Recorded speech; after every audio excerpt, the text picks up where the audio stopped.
नमस्ते परमेशानि रासमण्डलवासिनि रासेश्वरि नमस्तेस्तु कृष्ण प्रेमाधिक प्रिये। जय श्री राधे, जय श्री कृष्ण। आप सभी को श्री राधा जन्माष्टमी पर्व की बहुत बहुत शुभकामना, बहुत बहुत बधाई।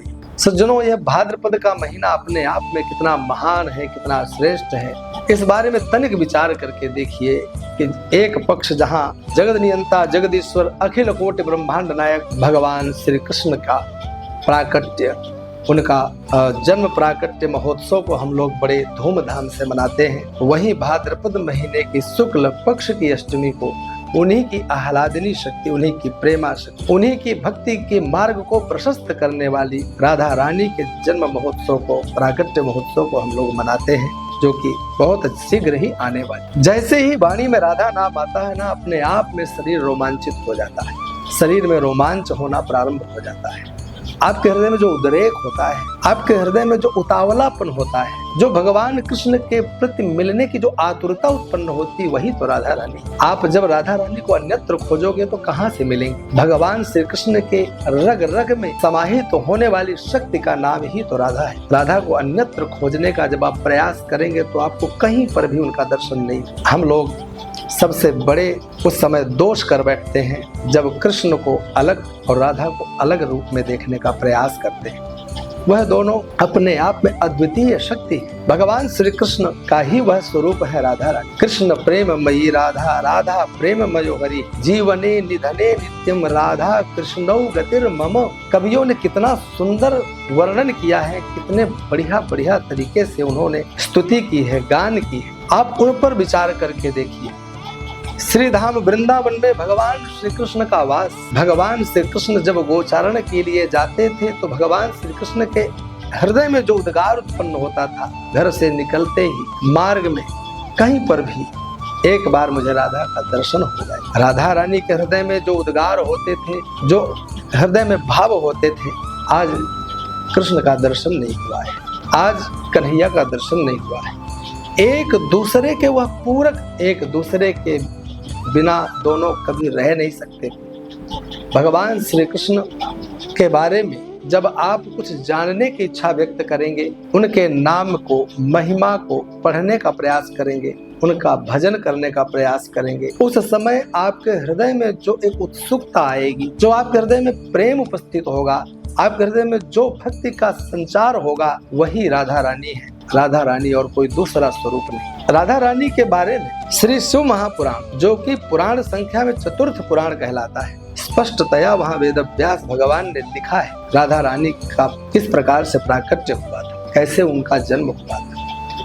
महाराज वृषभानु की पत्नी कलावती, जिनको हम लोग कीर्ति के नाम से जानते हैं, वही राधा रानी। श्री शिव पुराणांतर्गत प्रामाणिक रूप से वह संदर्भ प्राप्त होता है। पद्म पुराणांतर्गत राधा नाम की महिमा, इस राधा जन्माष्टमी, राधाष्टमी के महिमा का वर्णन किया गया है। राधाष्टमी की कितनी महिमा है आप पद्म पुराण में पढ़ करके देखिए, ग्रंथ को खोल करके देखिए, वहां स्पष्ट लिखा है कि 1,00,000 निर्जला, यानी कि विवरण है कि 1000 एकादशी का व्रत उसका 100 गुना कर दीजिए तो 1,00,000 हो जाएगा। 1,00,000 निर्जला व्रत करने का जो पुण्य होता है, जो प्रभाव होता है, वह एक राधाष्टमी पर व्रत करने से व्यक्ति पुण्य प्राप्त कर लेता है।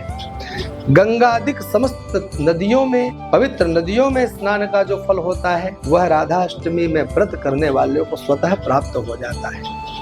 हजारों कन्यादान का जो फल होता है, हजारों हजारों कन्याओं का विवाह कराने में, जो कन्यादान कराने में जो पुण्य प्राप्त होता है, वह सब राधाष्टमी के इस व्रत के प्रभाव से प्राप्त हो जाता है। इतनी महिमा है राधाष्टमी का व्रत, राधाष्टमी के दिन उपवास। इस विषय पर भी हम लोगों को जान लेना चाहिए। बहुत से लोगों को तो यही पता नहीं रहता है कि व्रत उपवास होता क्या है, किस प्रकार से व्रत और उपवास हमें करना चाहिए। बहुत से लोगों को यही नहीं पता। मैंने पहले भी बताया था कि उपवास शब्द का अपने आप में अर्थ होता है कि जिसका व्रत, जिसका उपवास आप करने जा रहे हैं, उस दिन आप उनके निकट उपस्थित हो, आप उनके निकट रहें। उप शब्द का संस्कृत में अर्थ होता है वास, यानी समीप में निवास करना। उप शब्द का अर्थ होता है समीपता, जिस इष्ट का, जिस देव का, जिस ईश्वर का आप उस दिन व्रत करने जा रहे हैं, आप अपने आप को उस दिन उनके इतना सन्निकट कर दीजिए, इतना निकट कर दीजिए कि आपके उनके बीच में पड़ी हुई वह दूरियां क्या हैं? उन्हीं दूरियों का नाम है माया, उन्हीं का नाम है मोह, उन्हीं का नाम है काम, क्रोध, ईर्ष्या, द्वेष, मद, मत्सर, दंभ, पाखंड, छल। ये संपूर्ण जितनी चीजें हैं वो सब ईश्वर और आपके बीच में, आराध्य और आपके बीच में वो दूरियों का काम करता है, वो पर्दे का काम करता है। इन समस्त पर्दों को, इन समस्त आवरणों को समाप्त कर देने का नाम ही ईश्वर के और इष्ट के प्रति सामीप्यता का आप अनुभव करने लग जाएं।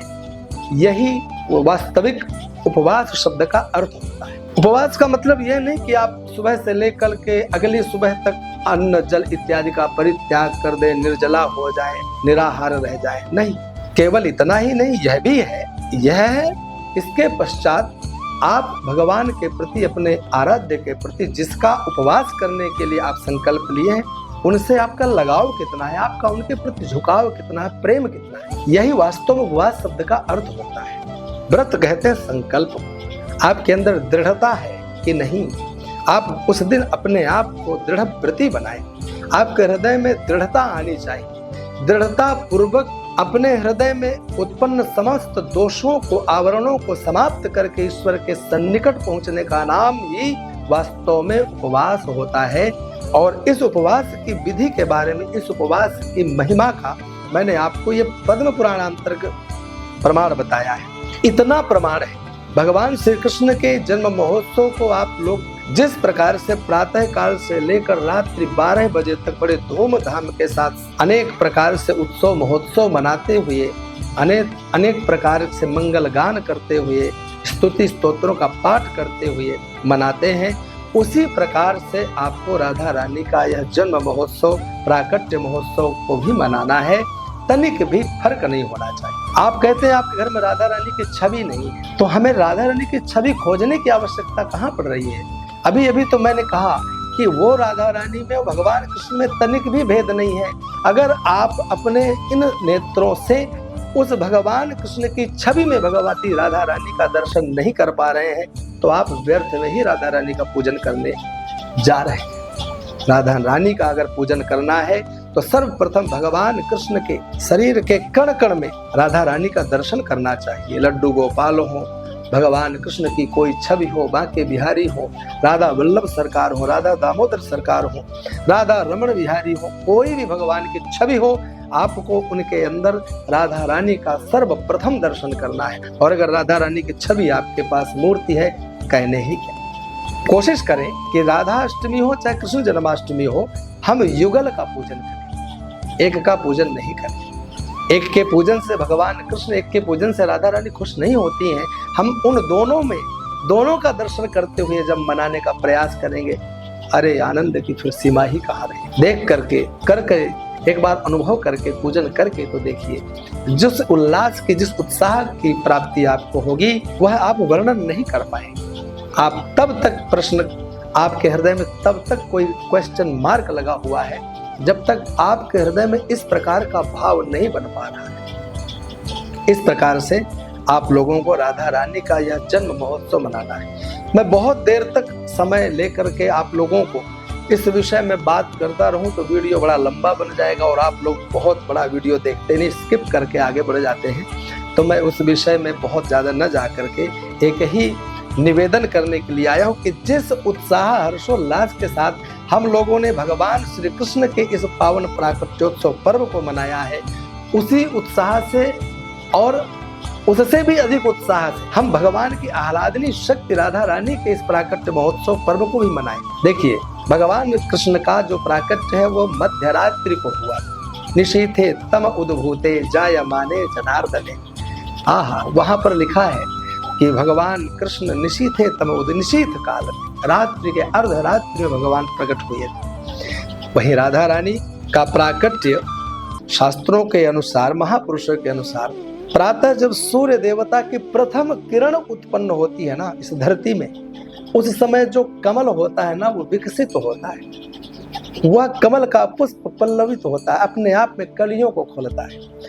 नील कमल, नीले रंग का कमल। और आज वृषभानु जी महाराज वन में गए, स्नान किए, जमुना में स्नान किए, वहां से एक सुंदर नील कमल का पुष्प ला करके अपनी श्रीमती कीर्ति के गोद में रखते हैं, शास्त्रों के अनुसार कलावती के गोद में रखते हैं। और बस उसी नील कमल जैसे ही वह पल्लवित होता है, जैसे ही वह खुलता है, उसमें से जो भगवान की आह्लादिनी शक्ति, प्रेमा शक्ति राधा रानी सूर्य की प्रथम किरण के समान देदीप्यमान रूप से प्रकट हो जाती है। ऐसे राधा रानी के प्रकट होने की महिमा है। हमें सप्तमी के दिन से ही राधा रानी के प्रकट होने का महोत्सव मनाना प्रारंभ कर देना है। सुंदर सजाओ, घर को सजाओ, मंदिरों को सजाओ, आनंद पूर्वक फूल बंगले बनाओ, खूब इत्र का छिड़काव करो, खूब ढोल नगाड़े, खूब झांझ मजीरा बजाकर नृत्य गान करो। राधा रानी के आने के स्वागत में खूब आनंद हर्षोल्लास के साथ में रात्रि व्यतीत करो। प्रातः ब्रह्म मुहूर्त में 4 बजे से ही भगवती राधा रानी के सुंदर सुंदर संकीर्तन करते हुए, पूजन करते हुए प्रारंभ करो। और उसके पश्चात राधा रानी के प्रकट होने पर जैसे ही सूर्य उदय की ओर आए और राधा रानी के उस प्रकट महोत्सव को राधा रानी का पंचामृताभिषेक करते हुए, भगवान कृष्ण का पंचामृताभिषेक करते हुए आनंद पूर्वक पूजन करें। पूजन के पश्चात अनेक प्रकार के पुष्पों से, 1000 कमल पुष्पों से राधा रानी का अर्चन करना चाहिए। 1000 भगवती राधा रानी के नामों का उच्चारण करते हुए उनका अर्चन करें, खूब भोग लगाएं, खूब बढ़िया आरती करें, सबको प्रसाद वितरित करें। और ध्यान रखें कि राधा रानी के प्रसन्नता के लिए उनके जीवन में एक भाव आपके हृदय में रहना चाहिए कि हमारी राधा रानी हमारी पुत्री है, हमारी बहन है। भगवान श्री कृष्ण की आह्लादिनी शक्ति को स्वीकार करते हुए उनके लिए राधा कृपा कटाक्ष स्तोत्र इत्यादि का पाठ करें, गोपाल सहस्त्र नाम स्तोत्र का पाठ करें, अथवा गोपाल सहस्त्र नाम और गोपाल सहस्त्र नाम नामावली के द्वारा ही अर्चन करें। ऐसा करने से भी राधा रानी प्रसन्न ही हो। इस प्रकार से आप लोगों को राधा अष्टमी का इस पावन पर्व को उदारता पूर्वक मनाना है। कब मनाना है इस विषय में मैं बता देता हूँ। राधा अष्टमी इस बार 10 सितंबर 2024 मंगलवार को रात्रि 11:11 से अष्टमी प्रारंभ होगी, शुक्ल पक्ष की अष्टमी, जो कि 11 सितंबर बुधवार को रात्रि 11:46 तक अष्टमी रहेगी। तो हम लोगों को 11 सितंबर बुधवार को प्रातः ब्रह्म मुहूर्त में सूर्योदय वेला में भी अष्टमी प्राप्त हो रही है। हम लोगों को 11 सितंबर बुधवार को राधा रानी का यह प्राकट्योत्सव पर्व, राधाष्टमी का यह पावन पर्व मनाना है, आनंद हर्षोल्लास के साथ मनाना है। आप सभी को श्री राधा जन्माष्टमी पर्व की बहुत बहुत शुभकामना, बहुत बहुत बधाई।